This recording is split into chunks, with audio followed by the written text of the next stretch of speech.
Karen, Yes? you know how every once in a while you read a book that changes everything? Oh, yeah. Well, that is exactly what happened when I read the New York Times bestseller, Proof of Heaven by Dr. Eben Alexander. Nice. Now, this book is a personal accounting from Dr. Alexander of his near-death experience.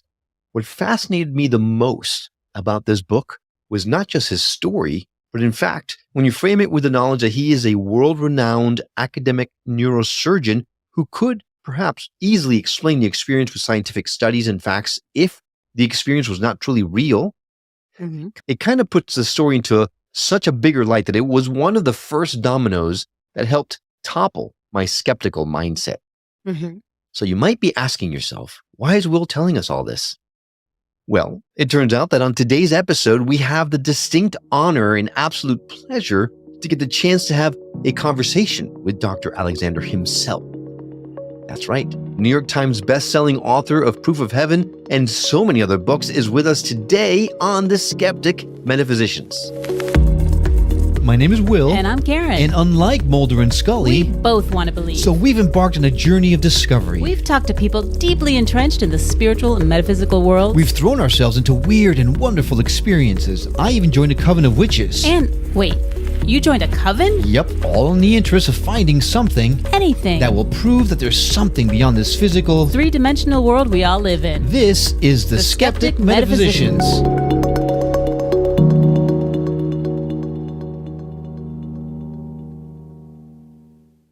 Hi, I'm Will. And I'm Karen. Today's main topic revolves around the reality of life after death. Dr. Eben Alexander spent over 25 years as an academic neurosurgeon, including 15 years at the Brigham and Women's Hospital, the Children's Hospital, and Harvard Medical School in Boston. Over those years, he personally dealt with hundreds of patients suffering from severe alterations in their level of consciousness, so he thought he'd had a really good idea of how the brain generates consciousness, mind, and spirit. That is, until November of 2008, when he was driven into a coma by a rare and mysterious bacterial infection, forcing him to spend a week in a coma, his prospects for survival diminishing rapidly. Now, on the seventh day, to the surprise of everyone, he started to awaken with memories of a fantastic odyssey deep into another realm, more real than this earthly one. His story offers a crucial key to the understanding of reality and human consciousness, and is going to have a major effect on how we all here on this planet view spirituality, soul, and the non-material realm. He's the author of Proof of Heaven, Neurosurgeon's Journey into the Afterlife, which debuted as #1 on the New York Times bestseller list and remained in the top 10 for over a year. He's since been a guest on the Dr. Oz Show, Super Soul Sunday with Oprah Winfrey, 2020, Good Morning America, Fox and Friends, and his story has even been featured on the Discovery Channel and the Biography Channel. He's been interviewed for over 400 national and international radio and internet programs, and his books are available in over 40 countries worldwide and have been translated into over 30 languages. Welcome to the show, Dr. Eben Alexander.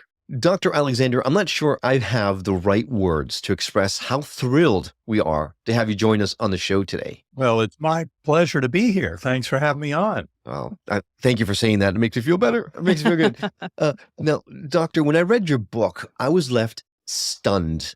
I'd been the skeptic, second-guessing everything I'd heard about life after death. Along comes a book from a very well-respected neurosurgeon that claimed to have proof of the afterlife, and I was thrown for a complete loop. I mean, if anyone is going to be able to debunk all the new age stuff that's been thrown around these days, it definitely would have to be you, right? But your book goes in the complete opposite direction. Now, I can't recommend reading your book enough to our audience, but for those that may not have had a chance to do so, can you give us a quick recount of the story? Yeah, I think, and very briefly, I should point out that the reason my story is so important to the scientific community is because it completely violates all the tenets of modern neuroscience in its mistaken notions of the brain creating consciousness. And that's where I think my story has the most value. Because really the disease I had, a severe case of gram-negative bacterial meningoencephalitis, is a perfect model for human death because of its selective destruction of the neocortex, the outer surface of the brain and the brainstem. And that's why to have the experience I had is so remarkable. And in fact, there's a medical case report on my medical records by 3 doctors not involved in my care, but fascinated by my recovery. That's in the Journal of Nervous and Mental Diseases in September 2018. And they make 2 very powerful points that just confirm what I did in Proof of Heaven. One is they strengthen my argument that my brain could not have had any kind of dream or hallucination, much less the most profound experience of my entire lifetime. And how did that happen? Especially at a time when my brain was demonstrably most offline. That's a real shocker. And then the second stunning kind of feature of the case report is my survival. The fact that, over 2 months, I ended up having a complete return of all my memories and then some, and then, being in the peak of health for the next 15 years, which is what I've really witnessed. Now, to get back to your question, very briefly explaining my journey, it was in the setting of amnesia. That's very important to point out because that's an atypical feature of my NDE, that I had no memories of Eben Alexander's life. No words, no language, knowledge of Earth, humans, etc. was gone. And that empty slate was very important for the depth of where I was to go with all this. I didn't know that at the time, but it only became clear over the months and years of follow-up after the event. And in fact, the essence of my NDE was really in 3 different levels of the spiritual realm. The first was what I call the earthworm eye view, a very primitive, coarse, unresponsive realm. If all I'd done was go there and come back, I would have had a hellish NDE or a distressing NDE. But I went beyond that, as most, 95% of NDEers do, into a realm that is far more beautiful and kind of our spiritual home, very comforting. The Gateway Valley is what I call that. It had a lot of Earth-like features. I had no body awareness. I was a speck of awareness on a butterfly wing, witnessing all that I did see in that realm. But that was a reality far more real than anything I was ever used to. And to kind of put that in perspective, you need to realize that's the realm where, for example, we go through life reviews. And a life review is experiencing birth to death, everything in between, all at once. It's completely outside of Earth time in a more eternal realm. And that's what I witnessed, as so many other have in that realm. Thousands of years of history of reports of people with life reviews. And the life review is really just the golden rule written into the fabric of the universe. Treat others as you would like to be treated, because the life review is really kind of a review of the events of your life, but from the emotional perspective of others around you who were impacted by your thoughts and action. And the life review also is more of a reliving than of a remembering. And it's like this disappearance of boundaries of self. Now, for me, that was only a stepping stone in the journey, the Gateway Valley, as I call it, because music provided yet another portal, just as it had leading me up from the earthworm eye view, these melodies that came with this portal of light that allowed me to ascend to the next level. And likewise, in the Gateway Valley, there were angelic choirs and hymns, chants, anthems thundering through my awareness that energized yet another portal to a higher level. And those who've read the book Proof of Heaven will realize the importance of the guardian angel, my spiritual guide on the butterfly wing, whose identity I only discovered 4 months after my coma. And I won't go into that in more detail now, but it's a huge part of the story. And you should definitely read the book to find out who that was, because that was a pivotal moment in the book. And I went, what? It is a mind bender, that is for sure. Yeah. But it's really a story of love and connection and souls and of our interconnectedness. Turns out that the third level, the main level that I visited beyond that Gateway Valley, that ultra real span, was the core realm. That's where I realized that oneness with the divine is the very source of our conscious awareness. Realize that all the dualities completely resolve as you get to that core level of oneness. And I would cycle through these levels multiple times. But all that is told in much more detail, of course, in Proof of Heaven and in my many talks about it, and in the sequel to that book, which is really Living in a Mindful Universe. That was co-written with my partner, Karen Newell. But it turns out I cycled through those levels, as discussed many, many a time. And then finally, there came a point where I could no longer conjure up the musical melody that led up into that Gateway Valley. To say I was sad at that moment would be an understatement, but I also knew I could trust in the universe that I would be taken care of, as I was promised by that beautiful spiritual guide. And I knew that was the case. And so it turns out then I witnessed thousands of beings going off into the distance, heads bowed, murmuring energy, a lot of them with holding candles or hands up like that. And what I called all that in coming back to this world in my early writings in the weeks after return from coma was the power of prayer. That's how I saw that, it was drawing me back to this world. And the last thing I saw in the coma experience were the six faces. It would kind of bubble up out of the muck, say a few words and disappear again. Now, I remember those faces right now, vividly, visually, as realistically as if it all happened this morning. I mean, that's how fresh those memories are. But when I first saw them at the end of my 7-day coma, I didn't know who they were. They were important because they were family and friends who were in the ICU room the last 24 hours of coma, as well as Susan Riches, a family friend who channeled to me. You know, if you'd asked me about channeling before my coma, I would have told you it was nonsense. It's a materialist neuroscientist, but she was there as fresh and real as the others. So when I was first waking up in that first day or two and asking people around me, you know, who these people were there, one of them was Susan Riches, who was not there. But of course, as I said, she channeled to me from 120 miles away on Thursday and Friday nights 4 and 5 of my coma. Very important to get the timing of all that right. That's explained more fully in the books. But the reality is that kind of channel experience and those faces I saw helped me to realize that the vast majority of the coma journey had to happen between days 1 and 4 of a 7-day coma. And I go into why that is so important, and it's crucial from the scientific interpretation. And, you know, then I came back to this world, and those faces, I ended up being in and out of a 36-hour psychotic delusional nightmare as I exited the coma journey. But that was only even more instructive because it showed me that the real, rich spiritual journey that occurred during days 1 through 4 of coma really happened. It was way too real to be real, as I tried to explain to people. But to me, initially, my doctors had told me that it all had to be a complete fake out, that the dying brain plays all kinds of tricks. And of course, my own neuroscience knowledge hadn't come back yet. I was not yet fully advised and educated about the details of my own medical illness.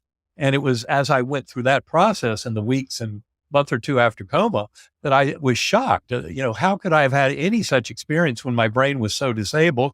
And how was I doing this big recovery? Where was that coming from? That was a complete shocker. And that's why the medical and scientific communities have been my biggest supporters. Oddly enough, you know, it's not the kind of lay public out there, although thousands of people contacted me after reading Proof of Heaven because it reminded them of a similar experience they had been through. Just the flavor of discussing those realms, how one feels that heart love and that divinity and every bit of that. Having been there, even though the words may be imperfect, the words actually convey enough to others who have been there that I heard from thousands of other experiencers, many of whom had never shared their story with anybody. And that, of course, is the material of the second book, The Map of Heaven, where we really share how common these experiences are.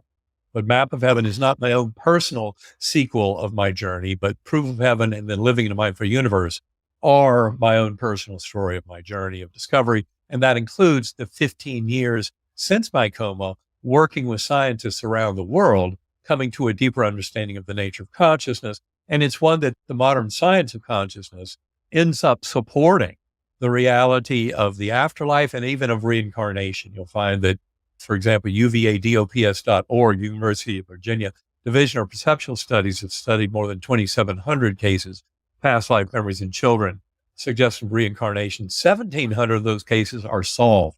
That is, they actually found the person described by the child. And, you know, people hear about this and they may say, well, I don't believe in reincarnation. It doesn't really matter what you believe. The scientific evidence is there. It's very strong. It's good that a big portion of the scientific community takes this seriously. And that community includes quantum physicists, includes a lot of medical doctors and nurses who have witnessed these things in their own patients. And of course, many other experiencers and students of psychology, parapsychology, you know, non-local consciousness, telepathy, all these things are a giant body of evidence that supports consciousness as primary in the universe. And that's really where our book, Living in a Mindful Universe, goes. And the good reality for all of us is that the evidence only leads one way. We'll never be making the stupid mistake of going backwards into the materialist mindset, where basically they just said, ignore the evidence, debunk it, deny it, don't believe it because it doesn't fit our theoretical models of materialism. And, there's no better way to fool yourself as a scientist than to deny and debunk evidence. Carl Sagan is famous for saying that scientists should never deny evidence because they don't know which evidence is worthy of denial and not. So you really need to take all the evidence. And that's where scientists like those at University of Virginia and other centers around the world have gone far beyond conventional science and coming to a deeper understanding of how all this works and explaining the reality of the brain-mind connection and especially the nature of consciousness itself, which seems to be much more unified with the brain as a filter that allows that primordial connected unified mind to come in as a little eddy current of an apparent individual consciousness. But ultimately, we find that that is an illusion when we leave the physical brain and body at the time of death. And that's what near-death experiencers have been trying to tell us for thousands of years about that primacy of consciousness, its interconnectedness, and that it's ongoing after bodily death. Wow. So now I have 10 million questions. Well, we've only got a certain amount of time, Karen, Yes. so you got to limit them to like 3. I kind of want to go back quite a bit into this conversation to, well, not the beginning, but sort of the beginning. So you're a neurologist. I mean, you're a scientific man. You have this experience and you know that putting it out there into that community is really going to potentially risk your reputation, your career. How did you know this was real? Like what compelled you so strongly to really get this information out? Well, as I said, when I was first coming out of all this, my brain was very addled. My mental function was kind of up and down, in and out. And my doctors were shocked because they thought I had a 10% chance of survival early in the week, a 2% chance of survival by the end of the week, but no chance of recovery at that point. And that's why they recommended taking me off the ventilator, stopping all the antibiotics, and just letting me go. And that's when I started coming back to this world. And they were surprised and then amazed because I started having a full recovery, which nobody expected. It was unprecedented in the medical literature. And, to me, I was blissfully ignorant of all that had happened during that week. I was just kind of coming back like, what are you guys doing here to my family? And they're like, oh my God, what a thing to go through. And then here he is coming back. Initially, it was quite frightening to them because they could tell that my brain was still very impaired. But literally within a few days, that impairment seemed to resolve and I was coming back very strongly. And I think this is really where the case has so much power and value to the scientific community. Because literally, I mean, when the case report was presented, the peer review editors said, well, this is absurd. There's no case like this in the literature of somebody this ill from bacterial meningoencephalitis making a full recovery. So how do you explain it? And the way the 3 doctors explained it is because I had a near-death experience. That's what allows for this kind of recovery, because they knew of other cases of miraculous healing in a near-death experience. And, if we paid attention to miraculous healing through history, we should surely pay attention to it now. And these are cases medically vetted by the medical profession and then found to be, recoveries that are inexplicable. So those are well worthy of our attention. And it turns out the lesson is really one about free will and about love and about connection with the universe and a sense of purpose. And what it does is it allows for us to see ourselves with a much more kind of wholesome and purpose-directed interrelationship with the universe. We're here to serve with love and kindness, compassion, mercy, acceptance, forgiveness when necessary. But these are the deep lessons of NDEs that we've been trying for thousands of years to share with the world, originally through various religions, through the messages of the prophets. But now the good news is the science of consciousness and studying near-death experiences is really taking us to the whole next level of learning this deep and profound lesson of connection that is shown to us through the life review of near-death experiences going back thousands of years, where we realize when we experience the life review as those around us and not as ourselves. So if we're busy handing out pain and suffering to others, in the life review, you receive that. And that's why I would say that I think our biggest notions of hell have come from people who had a life review where they'd been so busy handing out pain and suffering to others that when they had to feel it on the receiving end as part of the life review corrective process, it didn't feel good. They didn't like it. And hell is a very good description of that. So really, I mean, NDEers come back, 90% of them over thousands of years across all belief systems, many of whom had been agnostic or atheist. They come back believing, 90% of them believe in a powerful, loving force at the core of the universe that actually has an influence in our lives. And I came back realizing it doesn't matter if you want to try and label that force as God or Allah, Brahman, Vishnu, Jehovah, Yahweh, Great Spirit.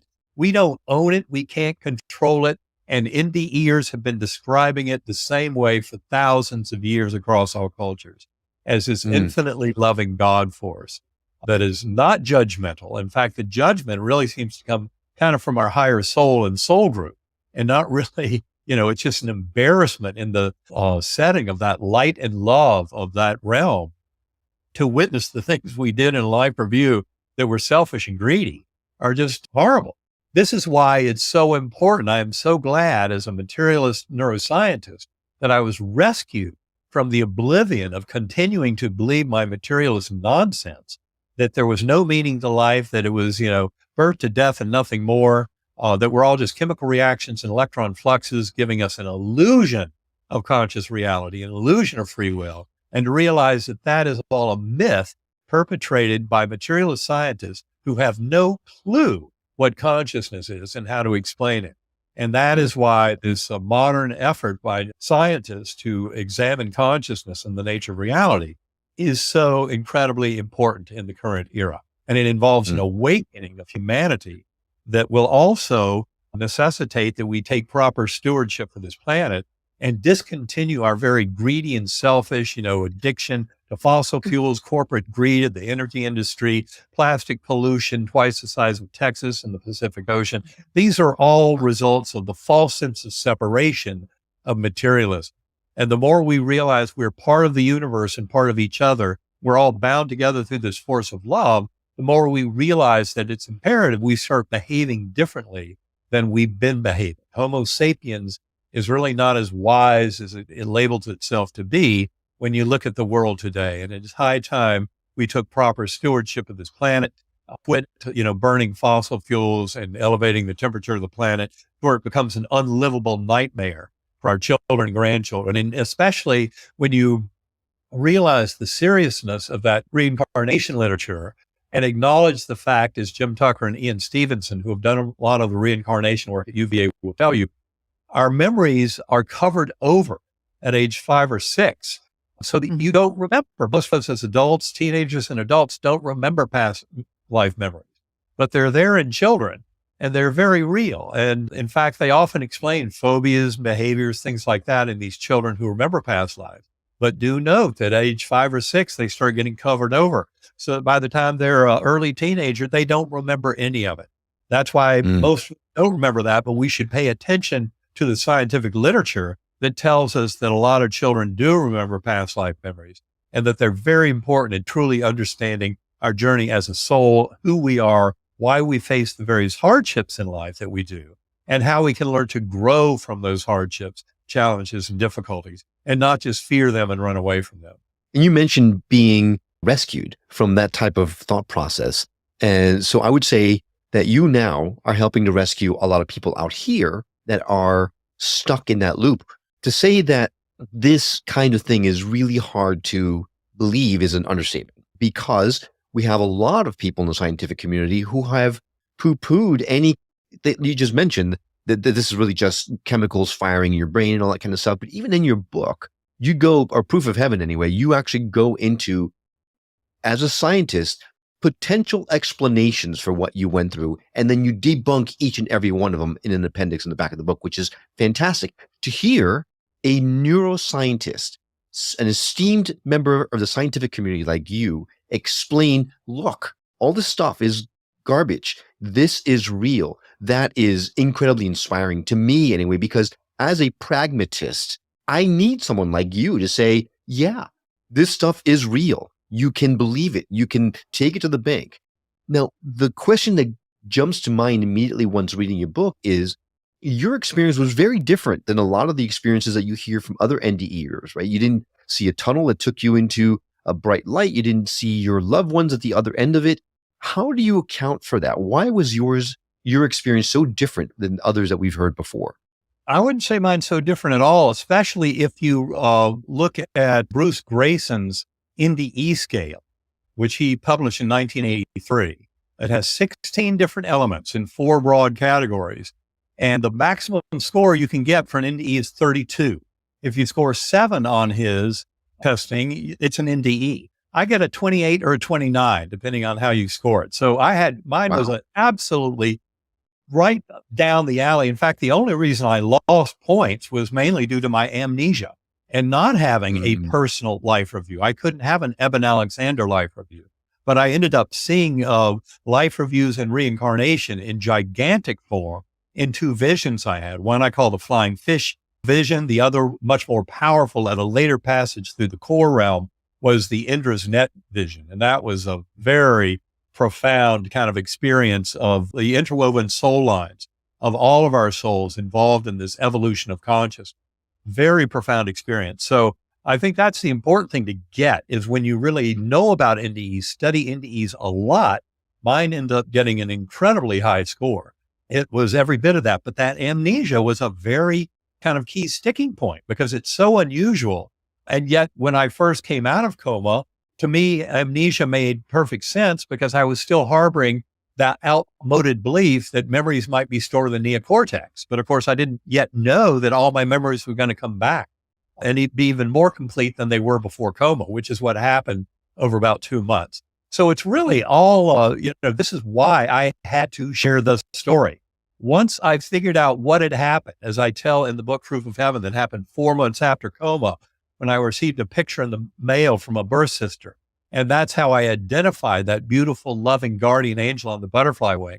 That's when I realized it all was way too real to be real because it actually occurred.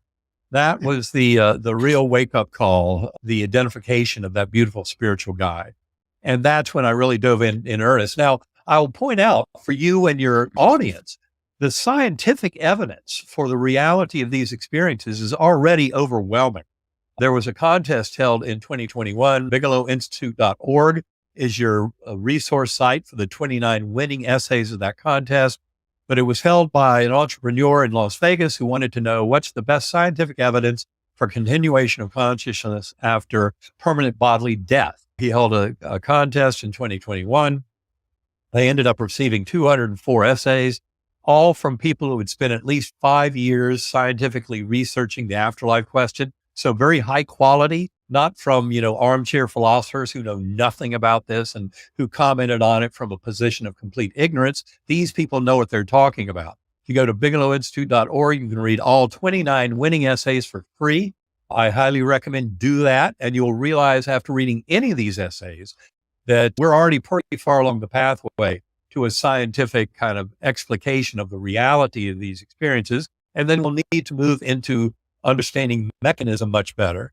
But the reality is that first place essay by Jeffrey Mishlove really hits it out of the park. For those who absolutely insist on a very strong leading edge scientific analysis, I would recommend several of the essays, but in particular, Pim van Lommel's essay, the second place winner, also Bernardo Castro, these are all also supporters of our book, Living in a Mindful Universe, the scientific endorsers. And also Julie Beischel. She wrote a beautiful scientifically derived essay on the reality of mediumship and mediums that interact with the souls of departed loved ones. And Julie Beischel's done a lot of very good scientific work, fully supporting the reality of this. So it's no longer a question of whether or not this is compatible with science. What you end up finding is a scientist is either familiar with the data or they're willfully ignorant. And there are enough of them around, of the willfully ignorant ones, who keep claiming things, even though they really don't have any basis for knowing it at all. Like Sean Carroll. I had the pleasure of debating Sean. He's a brilliant physicist, and I really love his physics work.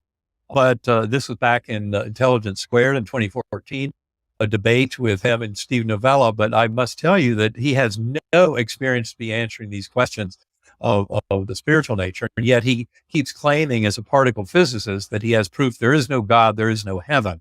And I would say he's dead wrong. Put him up against all those winning Bigelow Institute essays, and you realize He might know quite a bit about quantum physics, but he's not very educated about this particular question. So there are a lot of scientists who are. If you go to scientificandmedical.net, go to galileocommission.org, you will find these are groups that I've worked with from around the world, scientists who realize that the materialist model that pretends, physicalism, that only the physical world exists, the brain creates consciousness, that isn't supported by the evidence at all. And we are much better off looking at consciousness as being a unified field that's interconnected with our brain serving as a filter that allows us to access that level, the mental layer of the universe. But the interesting thing is when our brain and body die, it's not a shrinking down of conscious awareness to nothing, as a materialist would predict, but it's a liberation from the shackles of the prison. So it's an enlargement and enrichment and a reconnection of consciousness. So it's the complete opposite of what materialism supports. And yet there are millions and millions of NDEs out there around this world to attest to the reality of this. It happens in something like 15% of cardiac arrest patients. They have a profound spiritual experience that can be labeled an NDE. Probably something like 5% or more of Americans and Western Europeans have had a near-death experience. And these after-death communications are even more common, probably to the tune of 20% or so, of people having a very powerful connection with a loved one who's left the physical plane, that to them completely proves the reality of their ongoing connections. And in this regard, we just lost one of our great pioneers, Bill Guggenheim, who wrote with his former wife, Judy Guggenheim, in the mid-1990s, the book, Hello from Heaven, which is about over 300 after-death communication cases that they investigated. And unfortunately, Bill has just recently passed over himself a few weeks ago. And Bill was one of my greatest mentors. And I miss him from the physical world, but Karen and I have already had beautiful contact with him from the other side. And he's Wow. And, well. and I was just going to ask you about that. We've talked to many people that have had NDEs, and they have all, well, at least the vast majority of them have told us that they have changed. Obviously, their perspective, their beliefs, but so many of them have developed these spiritual gifts, whether it's channeling or the ability to connect to source. And I wanted to ask you if that had been your experience as well. Sounds like it has. It has been in a huge way, but in many ways it's been cultivated. I realized, in the first 2 years or so after my coma, I read more than 150 books, quantum physics, everything about brain-mind connection I could get my hands on, spiritual texts, East and West, going back thousands of years. I really wanted to get to it, but I realized that ultimately, if I wanted to have any kind of deep understanding of my journey, I had to explore consciousness. I had to meditate. I had to use centering prayer. I had to go within. And so beginning about 2 years post-coma, that's what I started doing.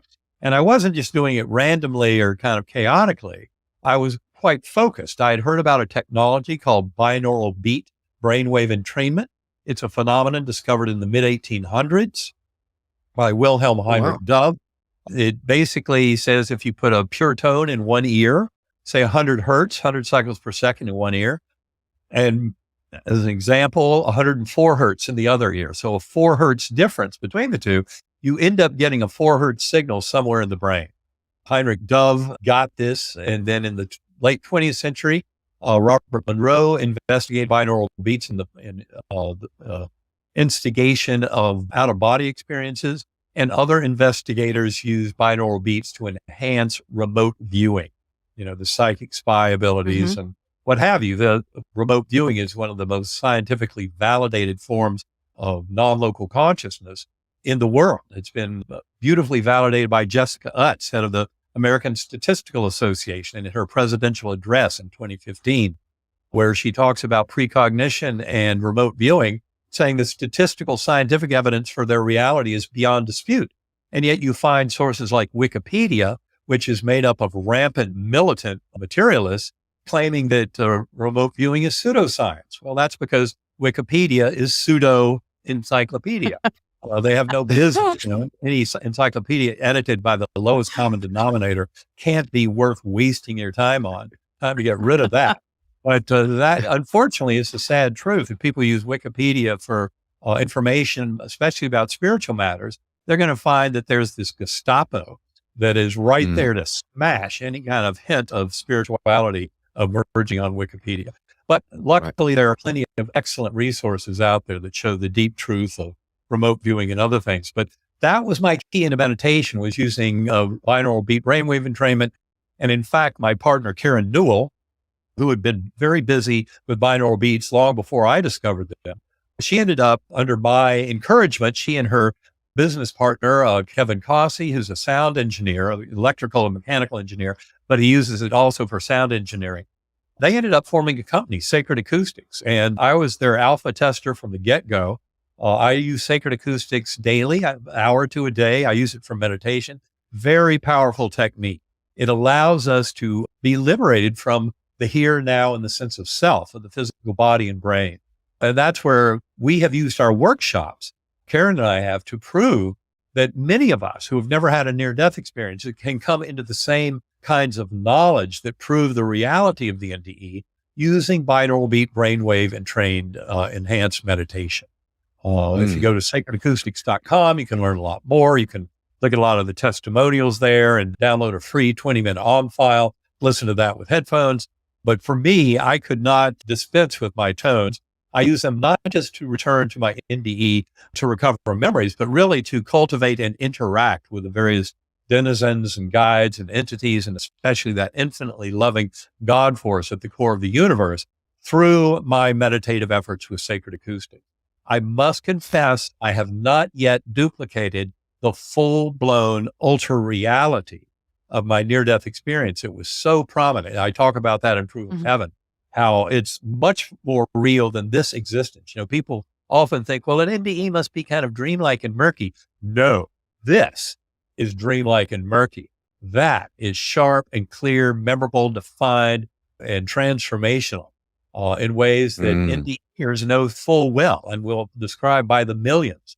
And this is where I think it's important for all of us to learn to go within. We can all start to cultivate our rich relationship to the universe at large. I am absolutely giddy to hear you say things like this. This is exactly what I've been looking for my entire life, it feels like. And I think we should note that one of the most astounding things about your experience is that you hadn't really studied NDEs or anything like that before. So when you came out, I believe it was your son or somebody in your family asked you to go ahead and write it down before you look into it. And then after it was all written down, that's when you started looking into it and finding the similarities. So that in and of itself is astounding to think that you had no knowledge of NDEs until that point, and it was all proven to you by third-party verification. Right. And that was really, both my sons, Eben and Bond, have been tremendous gifts in this kind of unraveling of this journey. Bond, of course, was that 10-year-old boy that I saw at the end of my journey and knew I had to come back to this world, even though I did not recognize him. And Eben the fourth, my older son, was the one, he had been there at the bedside holding my hand, you know, with other family members while I was deep in coma. And then he'd gone back to school as I was starting to show some signs of recovery, just to finish off some final exams before he raced back home right before Thanksgiving, 2 days after I got out of the hospital. And I remember he drove overnight to surprise me because he'd heard I was up all night because I couldn't sleep. I was so energized because of my coma. And he got there about 6 a.m., gave me a big hug, and he told me later, he said it was like there was a light shining within me.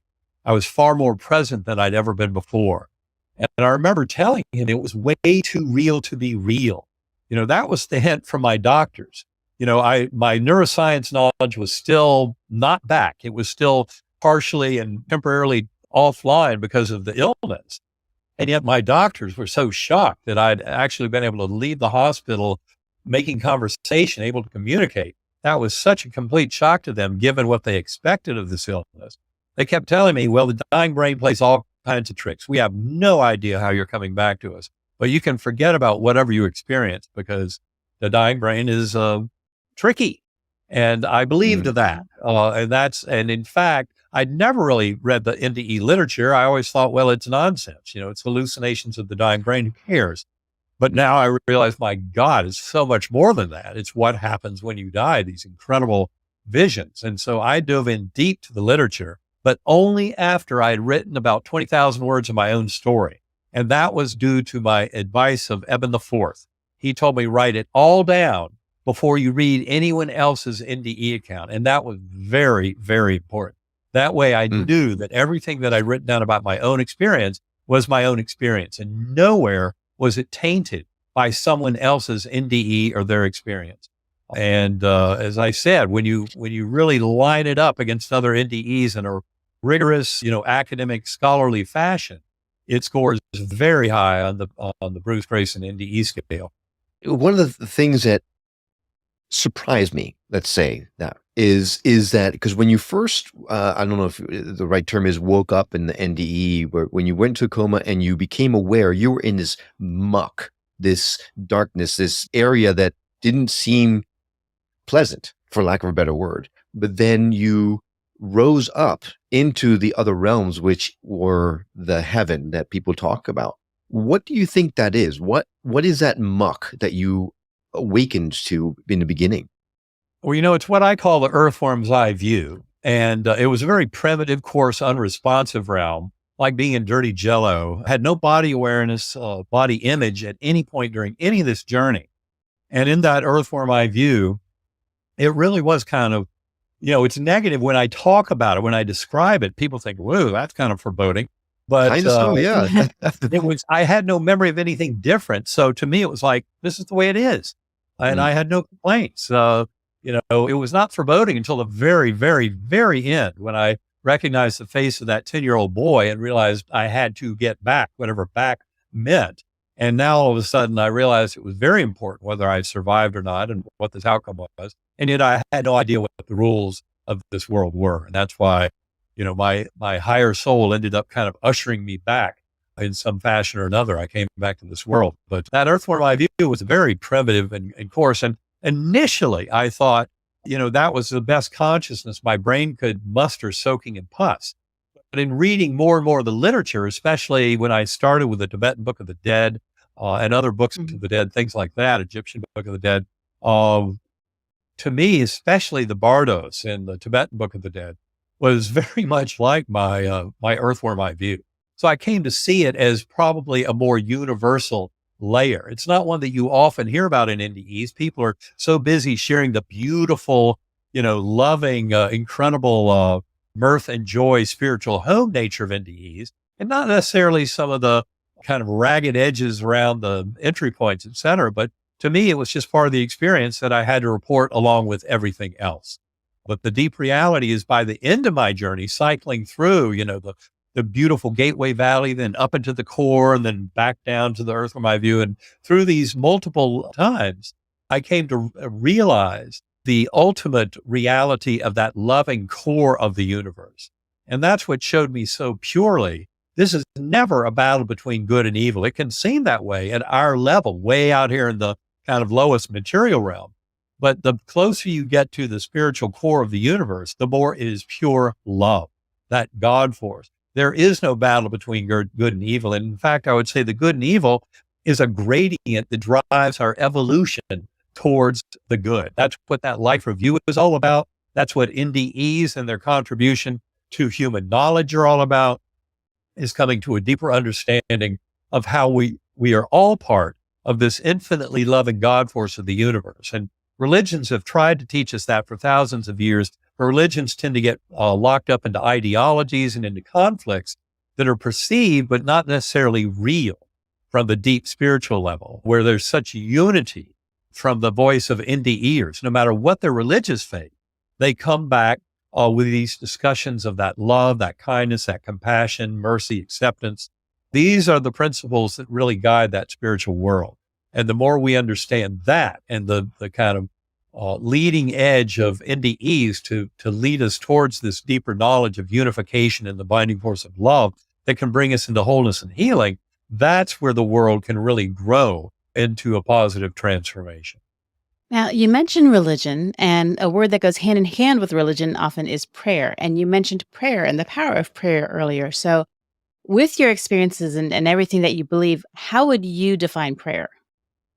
I think prayer, for me, it changed. I will point that out. Before my coma, and I really had not prayed for about 7 years. I explained a lot of that in Proof of Heaven and in many of my talks, but I had a dark night of the soul, perceived rejection from my birth mother. in the year 2000. Mm. So not much prayer in the recent years before my coma, but many attempts before that. And sometimes I felt very successful. I've taken my sons to church, things like that. I enjoyed that, attempting to see the power of prayer. Although for much of my life, it wasn't as obvious to me as it was, for example, to my father. He was a neurosurgeon, very advanced knowledge scientifically, but for him, he grew up during the Depression, was a combat surgeon in the Second World War, and he never had any conflict between a belief in a loving personal God and the power of prayer in his work as a surgeon and his knowledge of science. But for me, I made the mistake of thinking that science was the New York Times Scientific American version of science, which is very materialistic and therefore is denying much of the evidence of the spiritual nature of the universe and of ourselves. But that is where they're all waking up now, including even Scientific American, with some of the essays that Bernardo Kastrup has published there recently that show the power of idealism, that is, of this mental model of the universe, with the mental layer being primary and causing all that we see emerging in the physical layer of the universe. So it's really about modern science, quantum-informed science. In fact, quantum physics in many ways demands this mental layer of the universe, that it not be some simplistic mechanistic layer, but that what explains kind of human history and human destiny much better is realizing the power of our free will to kind of organize how those events unfold. And that's what shows us that it's not just some bottom-up causality based on the subatomic particles in our brains and around us and bodies following the laws of physics, chemistry, biology, but there's something much more afoot to explain human destiny. And that's where we really need to invoke that mental layer of the universe. And that's where I would say that top-down kind of notion of spirituality from near-death experiences is so much part of that emerging science. And that quantum physics, in fact, that old saying that nature abhors a vacuum. Well, in fact, quantum physics abhors any universe that doesn't involve that mental layer of top-down causality. And that's exactly what we argue in our book, Living in a Mindful Universe, the primordial mind hypothesis. And a lot of the scientific world is starting to move towards a model like that, where we have that primary God mind that is split into these little dissociated eddy currents of individual self-awareness, but that then rejoin the primordial mind, but in a way that preserves, in a fashion that I call viscosity, some line between a past life and a current life. So it's not just that we are like a drop in the ocean between lives and that it's a complete mix and that there's never any preservation of the information from one life into the next life. Because in fact, that's where the past life memories in children are so indicative of a strong kind of ongoing current of facts involved in one life that then become involved in the next life. And that's where transpersonal psychology, the work of Carl Jung and Stan Grof, Michael Newton, Brian Weiss, Robert Schwartz, and others is so important, because they have uncovered through hypnotic regression and meditation, other techniques of recovering past life memories, that people can discover this on their own. Their past life memories can contribute tremendously to understanding the issues of this life. And that's why this knowledge of our bigger nature, and that we've been here before, that there's a preservation of kind of a history of our choices and behavior as sentient beings in the past that plays out in our current incarnation. And the best way to bring that to a most successful fulfillment in maximum growth of a soul during a lifetime is to fully open to the reality of this loving interconnectedness we share with the universe at large, and that we have a responsibility as souls to help all of our fellow souls along that pathway of love and coming into wholeness as best we can. And that's where we end up getting tremendous kind of soul growth and personal benefit out of these efforts to connect with the universe at large through meditation, centering prayer, other ways of connecting. We don't have to depend on 2,000-year-old dogma reported in books, where some of the church fathers handling those books are afraid of people who have had actual personal experience and will try and tell you it's the devil's work. Well, that's not true. In fact, the vast majority of NDEs lead towards this notion of love, kindness, compassion, unconditional love, mercy and acceptance, forgiveness, gratitude, all of these profound capabilities of the human soul to help us to grow. And that's where I think all of us can benefit from awakening to these deeper truths. No doubt about it. Absolutely. Now, I could listen to you speak for literally days. I just sit here and listen to you speak. It is so rewarding to hear someone with your credentials speak about this stuff in such a matter-of-fact way that helps us really come to terms with the fact that we're much more than this three-dimensional bodies that we inhabit. I know you are an incredibly busy man. We don't want to take up any more of your time. We're going to lay in direct links to your books, Proof of Heaven, Living in a Mindful Universe, all those books, as well as some of the resources that you mentioned in the interview. So if you're interested in doing further research, please feel free to go to skepticmetaphysician.com and go to Dr. Alexander's episode page. You will see all the links directly listed there, as well as Dr. Alexander's website and social media accounts so that you can reach out to him directly if you're so inclined. Doctor, I have at least 52 more questions that I wish I had more time for, but maybe at some point in the future we can have you back and continue the conversation. Well, I think that'd be a great idea. And what I recommend is we also include my partner and co-author of Living in a Mindful Universe, Karen Newell. She's been a very rich source of spiritual wisdom to me. Of course, is an expert in sound-induced meditative states.